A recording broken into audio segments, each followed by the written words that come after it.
Sadhu, sadhu, sadhu.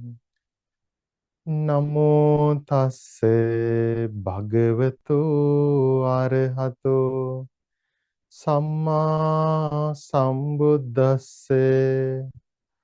Namo tasse bhagavato arahato samma sambuddhasse. Namo tasse bhagavato arahato samma sambuddhasse. Homage to the Blessed One, the Worthy One, the Supremely Enlightened One. Sadhu, sadhu, sadhu.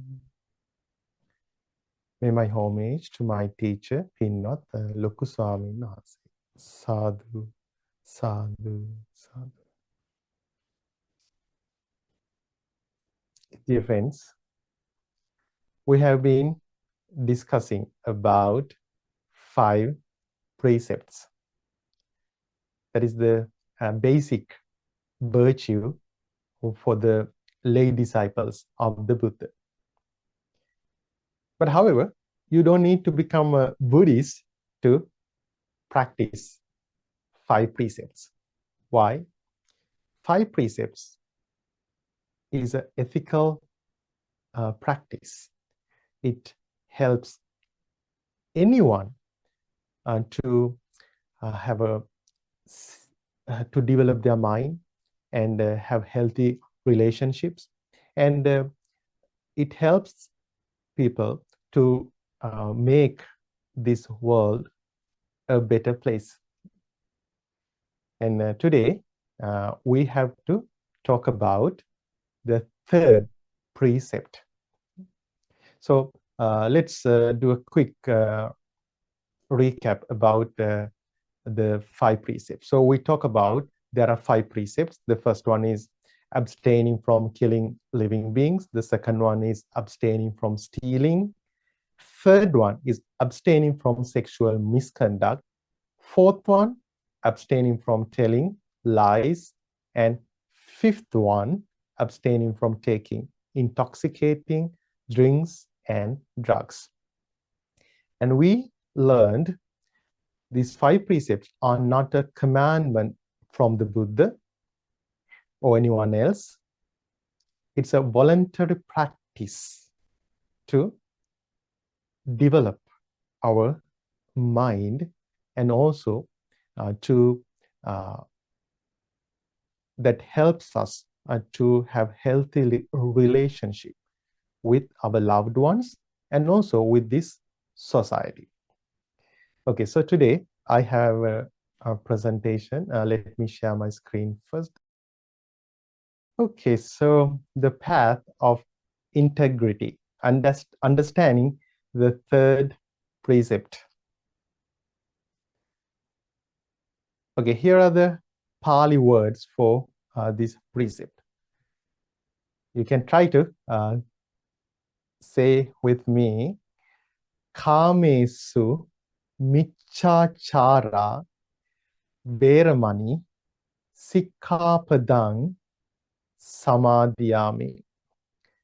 Kamesu Michachara Veramani Sikkhapadang Samadhyami. I undertake the precept of abstaining from sexual misconduct. Again, so this is a guideline to abstain from sexual misconduct. It's a voluntary commitment to psychological and social well-being. Okay, so let's talk about this precept. So dear friends, what is the social aspect of this precept? So this precept helps someone to become a very trustworthy person. So when the people who are in his or her life feel very safe and secure, and they know that they will not be hurted by uh, or betrayed by this person, because they keep this precept. They don't engage in sexual misconduct. Sometimes I have heard people say, I can trust uh, him or her with my money, with my house, with my kids, with my vehicle, but I cannot trust that person with my wife or my husband.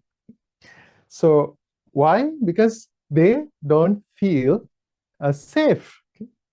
So, but suppose like there is someone who doesn't do sexual misconduct, then their friends can say, okay, I can trust this person with everything in my life. So that's why, like, when people know, oh, this person don't engage in sexual misconduct, they feel safe. And the people who are uh, around that person feel always protected, and they feel comfortable. So that's what person who keep that precept gives to this society. Then on the other side, that person practice self-control, and also that self-control helps them to control their lust, and they develop their mind, and then gradually they can step into the next level in their spirituality, and also step into the next level on their path to the full enlightenment. And then finally, so this practice helps them to purify their mind and let go of all the remorseful thoughts, and develop their mind to the next level. So what is sexual misconduct? So sexual misconduct is related to sexual activities that are not appropriate and harmful. So,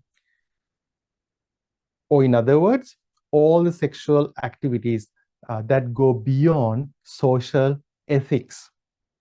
So this can include things like cheating on a partner, pressuring someone into sexual activity, or engaging in sexual acts without consent. Then how can someone put this precept into practice? One is a respectful intent. So instead of thinking about what can I get from someone, we can focus on how can I respect this person.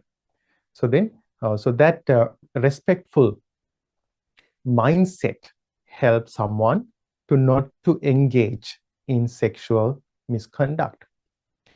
And also, we need to understand our weaknesses.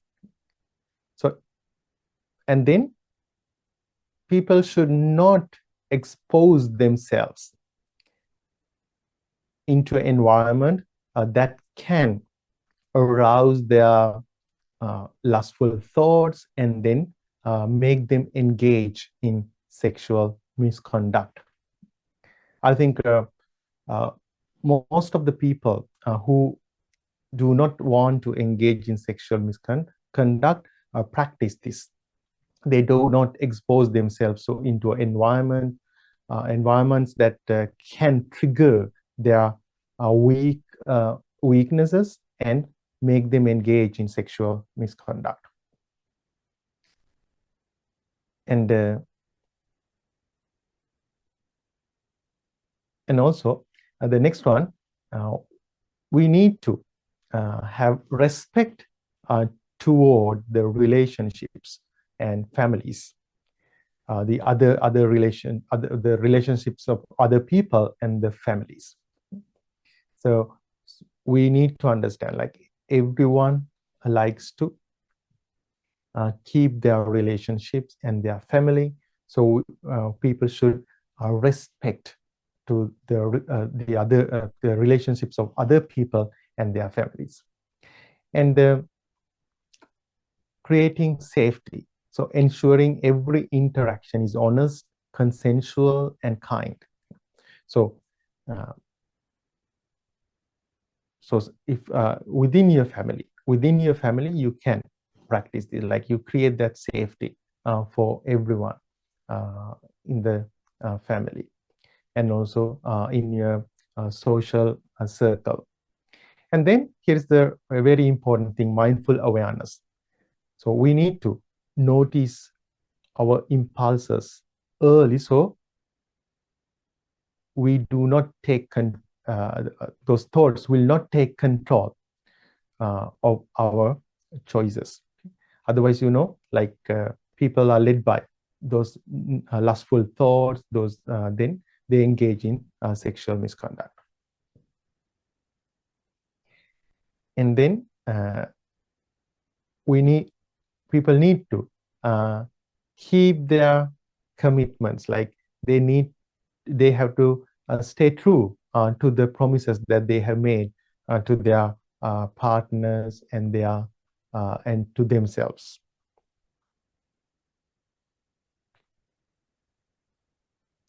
And here is a very important thing: people need to understand the consequences of violating that precept. First, they need to understand how it impacts my mind. Then they can understand, like, if I engage in sexual misconduct, then I will have a guilty conscience after that. And also, when someone engages in sexual misconduct, always their mind is not peaceful. There is constant agitation in their mind, and they have fearful thoughts all the time in their mind. So because of that, they cannot stay present. So they cannot have that peaceful mind, and then it ruins their mental happiness. And we all know, when someone engages in sexual misconduct, it damages their good reputation, and they lose the trust of other people. And also it causes that violation, that bad deed causes families to be broken. So there's a social impact. So we every day we hear those things all over the world. And if someone engages in the sexual misconduct, so they have remorseful thoughts in their mind. So because of that, it's difficult for them to attain samadhi, concentration. So we all need to have a concentration. We all need to develop our concentration.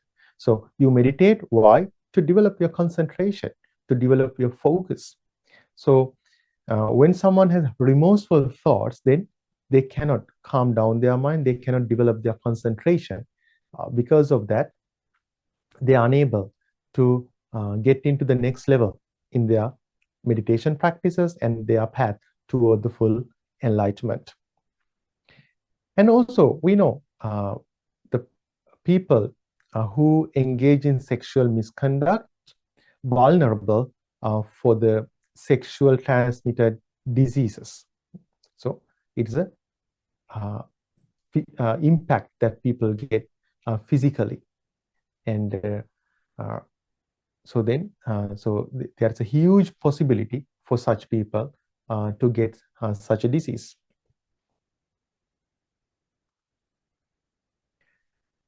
Actions that violate the precept. Yes, as I mentioned earlier, cheating and adultery cause breaking that precept.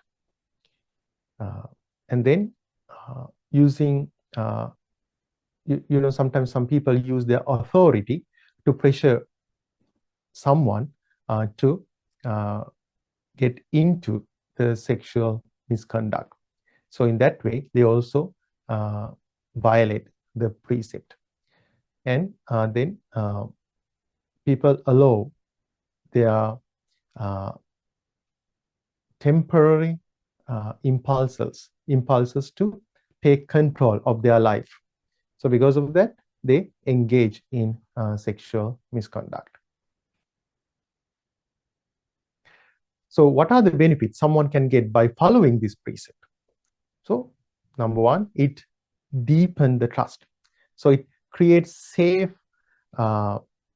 environment for your loved ones, and because they know that there is no any betrayal from you. So it deepens the trust within your family, and also uh, in the with the people who are around you. And it helps you to clear your mind. So it helps you to let go of agitation, guilt, and uh, any fears that people have in their mind. So suppose like if someone commit to keep that precept, then they know, okay, there's nothing that I need to uh, be worried about. And then there is no any agitation in their mind. So then there are no any guilty feelings. So then they can have a very clear and peaceful mind.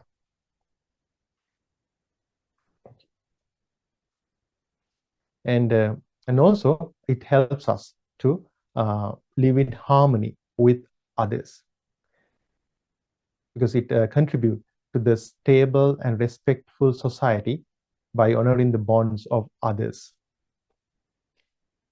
And it helps you to gain the self-respect that comes from being in control of your own impulses. And it helps us to develop our mind. It helps us to purify our virtue and make a foundation to develop our path toward the full enlightenment.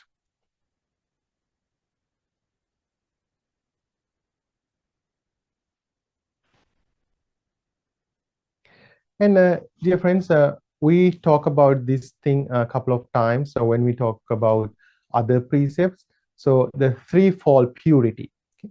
So in one of the suttas, Buddha teaches us how we can practice these precepts in three ways. The first, someone should not engage in that sexual misconduct physically. Okay?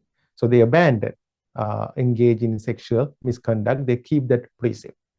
Then they encourage and praise others for not engaging in sexual misconduct. And then they acknowledge acknowledging everyone's good behavior by not engaging in sexual misconduct. So they personally, they abstain from sexual misconduct, and then they encourage others to not to engage in sexual misconduct, and they appreciate others and also themselves about not being engaged in sexual misconduct. So this is something we should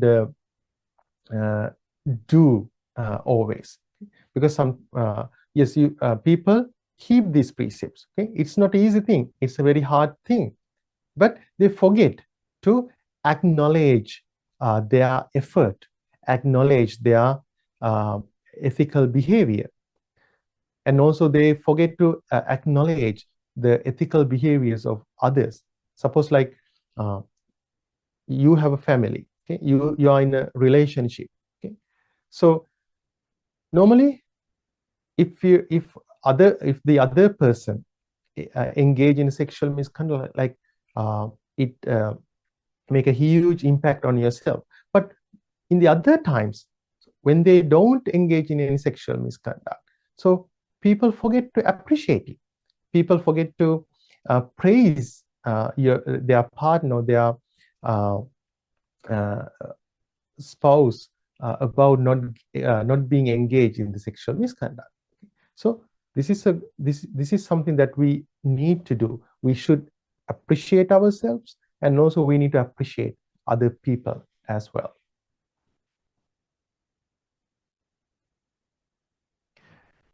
Okay, here we are going to talk about prevention methods. What can we do to guard our mind?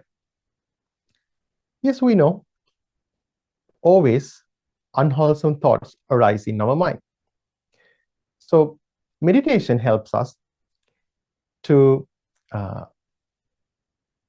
let go of those unwholesome thoughts. So we can practice mindfulness, sati. Sati is the Pali word, mindfulness.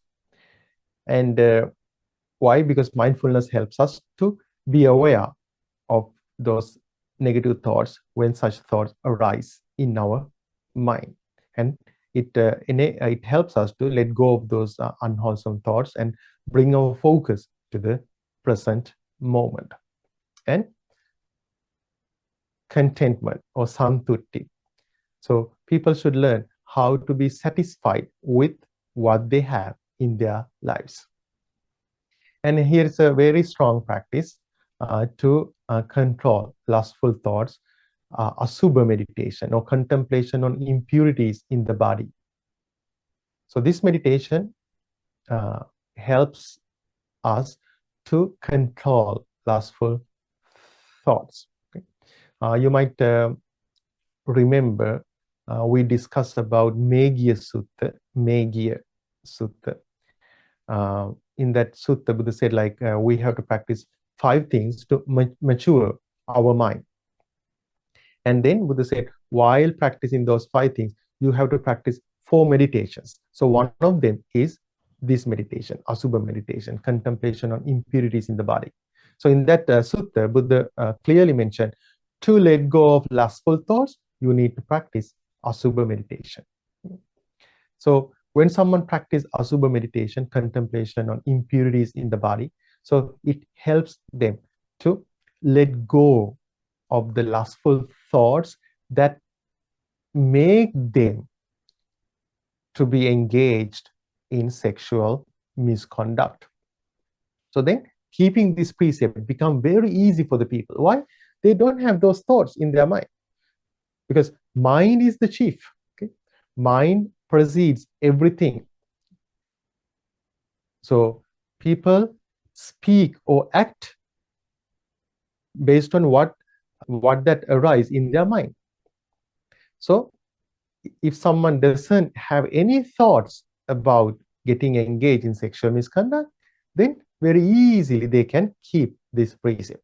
So to do that, we need to practice this meditation. And then we can try to understand impermanence of our life. So this is another practice.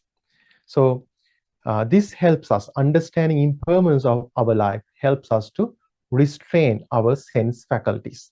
Restrain our sense faculties. Why?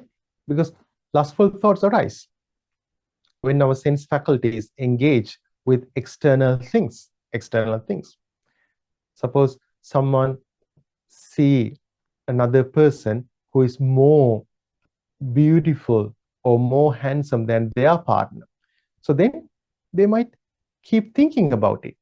But what if they understand the impermanence of that moment? Yes, I see someone, but it's not permanent. This experience is not permanent. It is subject to change. And also the pleasant feelings that I got is not pleasant feelings that I got are not permanent. They are subject to change. So then these lustful thoughts do not develop in their mind. So they can restrain their sense faculties. So this is a very powerful practice to guard our mind. So today we discussed about third precept, abstaining from sexual misconduct, and we collect a lot of merit, good karma. So by the power of all the good karma we collected, with the blessings of Buddha, Dhamma, and Sangha, may you and your loved ones have a long life, healthy life. May you have a peaceful mind, and may you be able to keep your precepts all the time, and may you be able to develop your meditation practices, and may you attain bliss of happiness, nibbana. Sadhu, sadhu, sadhu.